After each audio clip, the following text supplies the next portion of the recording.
One of the certainties of life is death. Around death, there's a lot of uncertainty and fear. In today's society, we've created ways to escape this uncertainty and fear. One of these ways is physician assisted suicide.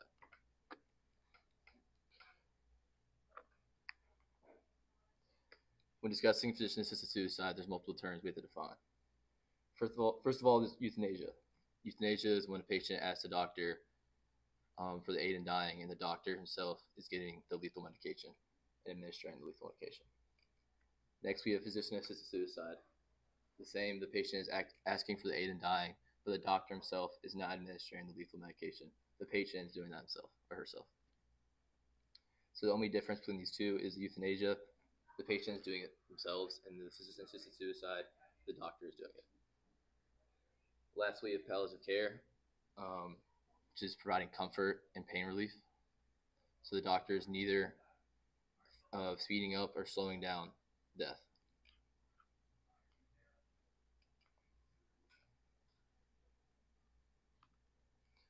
Next, we have arguments. Common argument in support of physician-assisted suicide is the freedom of choice. People believe that they have the right to decide the timing and fashion of their own death, and they have the free will to make this decision. Another argument in support of physician-assisted suicide would be that palliative care does not allow patients to fully escape their pain. They believe that although palliative care does provide some comfort and pain relief, the quality of life is still too low, and that the only way for a dignified death would be for the aid in dying. Lastly, we have mercy killings. Mercy killings is the idea that the quality of life is so low and pain and suffering is so high that the only moral thing to do would to be in the life of the patient. It's the same idea as a farmer ending the life of a suffering animal, although ending an animal's life is not of the same magnitude of ending a human's life. It is along the same lines. Arguments against physician-assisted suicide would be that it contradicts the Hippocratic Oath. The Hippocratic Oath is an oath that all doctors must take, and it isolates them as purely caregivers. One of the clauses in the Hippocratic Oath states that I will neither give a deadly drug to anybody who asked for it, nor will I make a suggestion to this effect. Obviously, physician-assisted suicide contradicts this Hippocratic Oath by providing lethal medication to a patient. Lastly, we have sanctity of life. Some individuals would argue that life has inherent value and that ending a human's life takes away this value and is not dignified. Sanctity of life says that a life is worth living all the way up to its very last moments, and that when a patient undergoes physician-assisted suicide, it undermines this principle by saying that human life is no longer worth living. The process. So today in the United States, there are 11 out of 50 states that have legalized physician-assisted suicide. These states include Oregon, Washington, Montana, Vermont, California, Colorado, Washington, D.C., Hawaii, New Jersey, Maine, and New Mexico.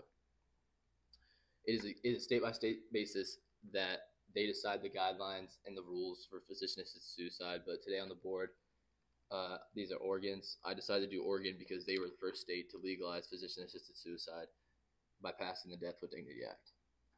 So first, the patient must make 2 oral requests to his or her physician. Along with these oral requests, they must provide a written request to his or her physician, signed in the presence of 2 witnesses. The prescribing physician and the consulting physician must confirm the diagnosis and prognosis by confirming the patient of a sound mind and that they are able to make this decision. Lastly, the prescribing physician must inform the patient of all feasible outcomes. These outcomes are all feasible alternatives. These alternatives would be mostly under palliative care, so providing comfort and pain relief.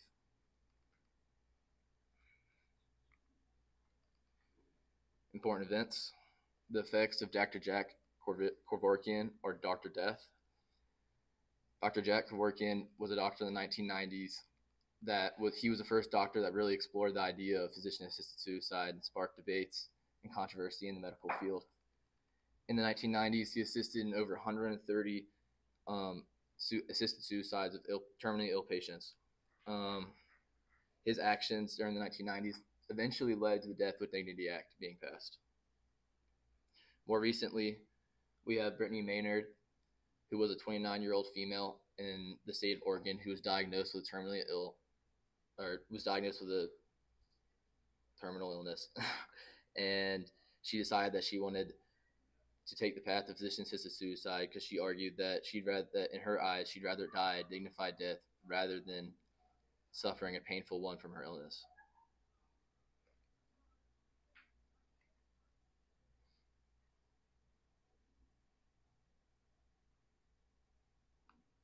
Biblical worldview. We have James 1:2-4 states, "All count in all joy, my brothers, when you meet trials of various kinds, for you know that the testing of your faith produces steadfastness." So this verse is saying that in our sufferings, it produces steadfastness, and God commands us that even in suffering, we must trust in His plan, that He has a plan set out for us, and that every individual on this earth has a purpose, and that if we cut our life short, then this purpose may not be fulfilled. Next, we have Job 14:5. A person's days are determined. You have decreed the number of his months and have set limits he cannot exceed. This is also saying that God gave us a sacred gift of life, and that this life has inherent value. He is the author of life, meaning that He created every living thing on this earth, including you and me. And as Christians, we have faith that God has set out a plan, and that taking our own life into our own hands goes against His plan. Genesis 1:27 says, God created human beings in His own image. In the image of God, He created them. Male and female, He created them. Once again, this is stating that life is sacred and that we are made in the image of God, and this means that life is inherently valuable. When a life should end is the decision of God, the author of life, and that should not be in our own hands, and that when we take our life into our own hands, it removes the sanctity of life.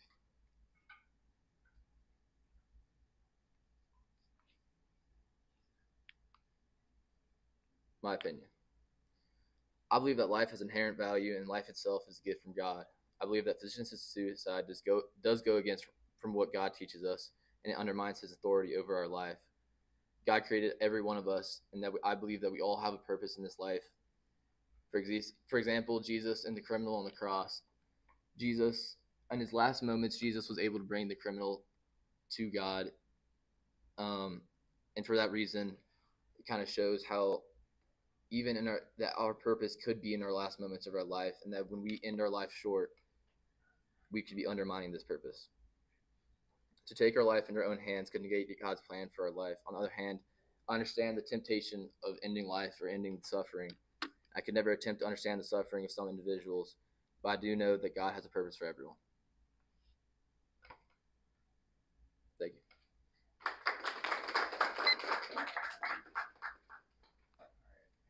All right. So I'll go first.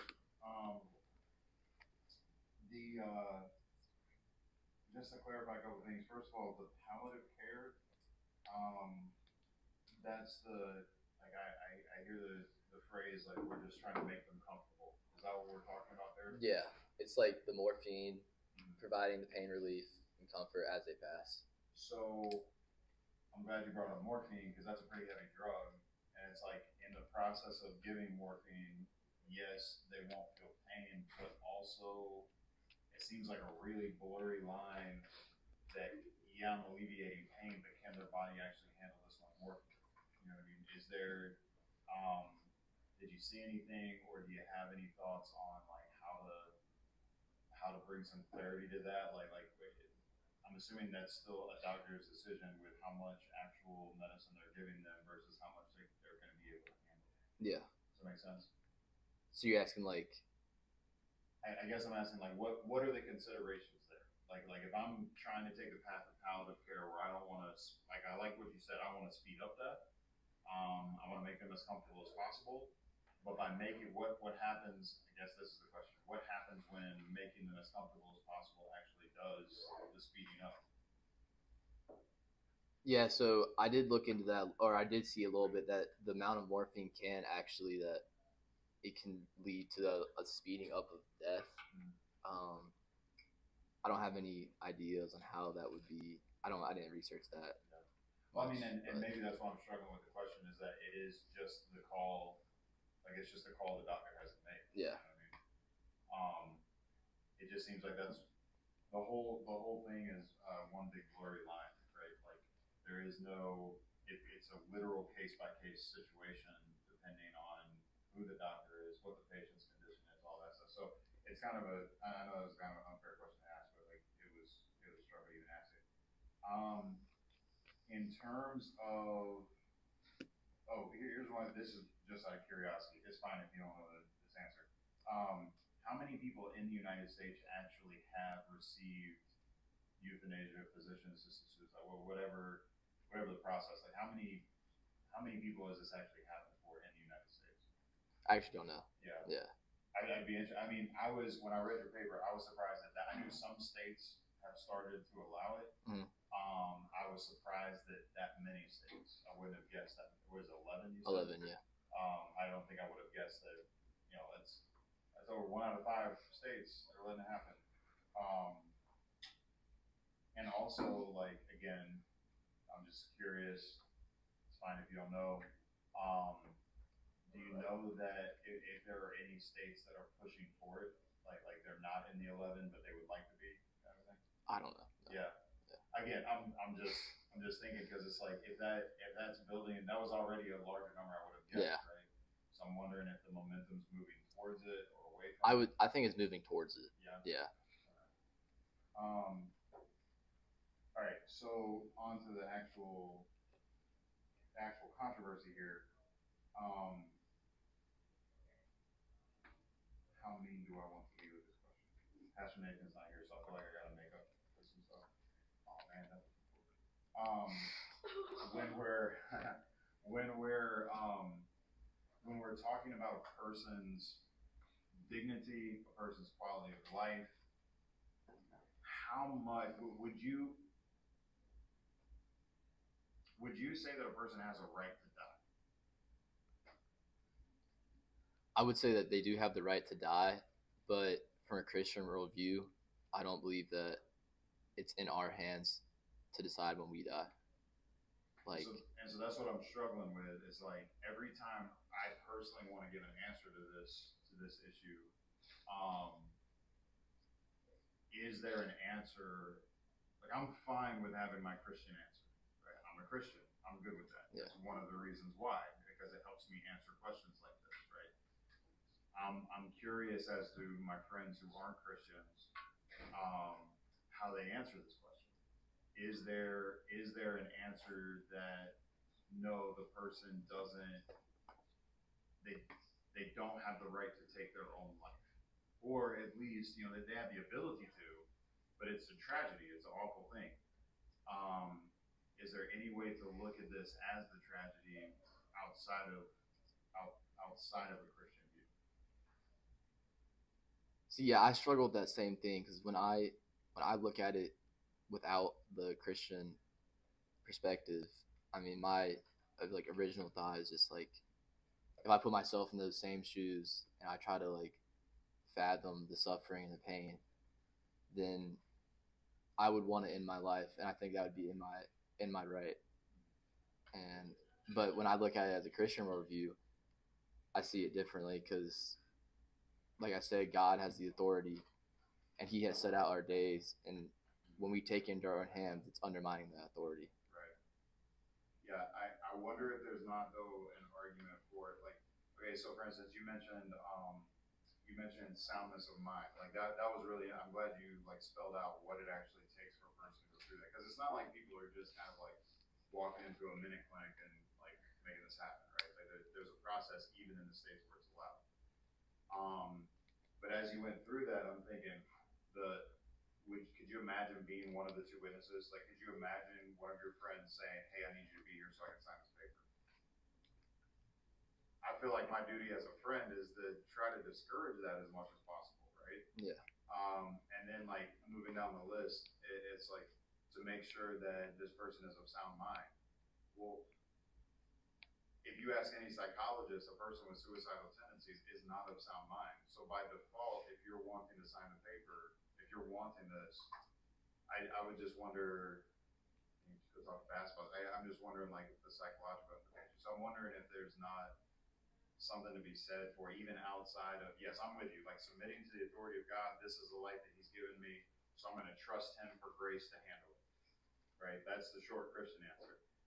But to help people who aren't to navigate that, I think there's still some type of argument to be made that, you know, even if you're trying to go about this the right way, when there doesn't seem to be a right way to go about doing it, then maybe it's just not a good thing to do. Does that make sense? Yeah.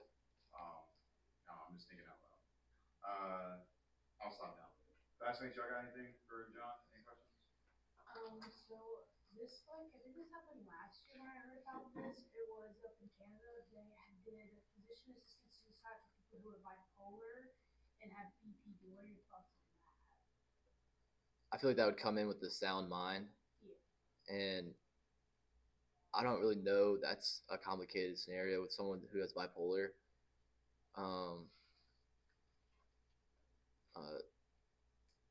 That would be complicated to really see if they were of sound mind, if that was a decision that they were really willing to take. But yeah. And yeah, that's what I'm talking about, where it's like someone with bipolar disorder, they're drastically, a friend of mine in high school with bipolar. And we're talking about dealing with two different people. It's not like split personality or anything, but you know, Aaron on one day is a very different Aaron on another day, right?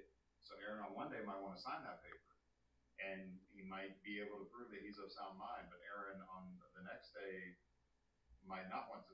And that's what I'm saying is, like, as a Christian, I'm fine with saying, no, God, this is the life you've given me. I'm going to trust you for grace to handle it. But even outside of that, I think we can help people by saying, like, by merit of the fact that you want this demonstrates that you're not of sound mind. So we're asking them to do something that by default they're just not there. Is that making sense? I'm having a hard time putting it in words. What else you got? You're a good example of that. Oh, you got something? So this could be a stupid question because that's kind of coming out of the presentation, but let's say in regards to the doctor, say if he's a Christian, should he put the law first if he is in a state that allows that physician's-assisted suicide? Should he be conflicted, or should he be able to make be able to listen to law first, or be able to listen to his morals and beliefs first when he's trying to treat this? My understanding that physician can say that they will not go through with it and won't be the one to provide the means for a patient to kill themselves. But especially in Canada, if they say that, they have to refer the patient to a doctor who will. But if I was a Christian doctor, I think putting your morals first would be the first thing. But to think about that too, right? Like, as a doctor, you're called to serve the patient. That's what makes them your patient. Okay? And then the idea, like, I'd be interested to hear from doctors in Canada right now that are believers who are probably struggling with this, because then it's like, oh man, I won't do it, but by law, I'm required to recommend you to someone who will. That's tough. Well, wouldn't that make the doctor kind of guilty well, not guilty, but they could feel guilty if they're referring themselves to, or referring the patient to another doctor that will? That's what I would. That would hurt my conscience. You know, and to sin against your conscience is neither right nor safe. I wonder here's where my mind is on the topic, and John, feel free to, like, you're the expert, so speak into this if you think I'm wrong about this. Suicide in any other circumstances, under any other circumstances, we find it just a tragedy. It's the worst thing ever. But what makes this so interesting is that we put a doctor into the equation, and now all of a sudden it's something people are fighting for. People really want this to be allowed. The argument for, like, I read about the suicide versus physician-assisted suicide, and suicide, the argument is that suicide's ending an open life, while, like, physician-assisted suicide is ending an already ending life. And it is while suicide is a lot of psychological reasons, physician assisted suicide would be a lot of like physical reasons, like you're in pain, suffering. Yeah, that's significant. You're right. You're right. That is something to consider. Christian. All right. For me, my grandmother, her quality of life was awful. She had a genetic disorder, and then they basically just put her into a medically induced coma because like it just hurt to breathe and do anything. Should they have not done that, they should be going off Hippocratic oath saying that they wouldn't administer any drugs and help with that. Putting someone into a coma, I don't think would justify as like a deadly drug or doing harm. I feel like that would probably fall under palliative care of some sort. So, yeah. Do you think that that doctors who like in many hospitals, I know that doctors are often like encouraged and sometimes even like in Oregon, I know that there was a doctor who was fired because he did not want to perform that. Do you think that there should be like legal protection for doctors, or how should you go about that? Because I know that hospitals have kind of like not like force doctors to do it, but kind of pressure them into doing that even when they don't want to. Yeah, I do think it should be a doctor by doctor like basis, and that it should be completely in the rights of the doctor to say that they don't want to do it.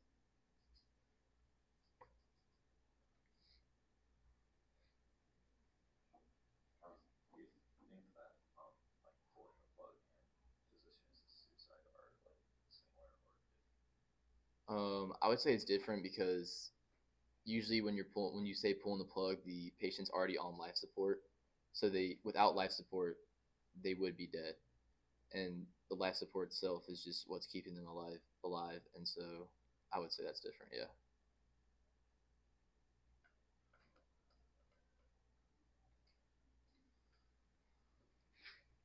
This isn't a fun presentation.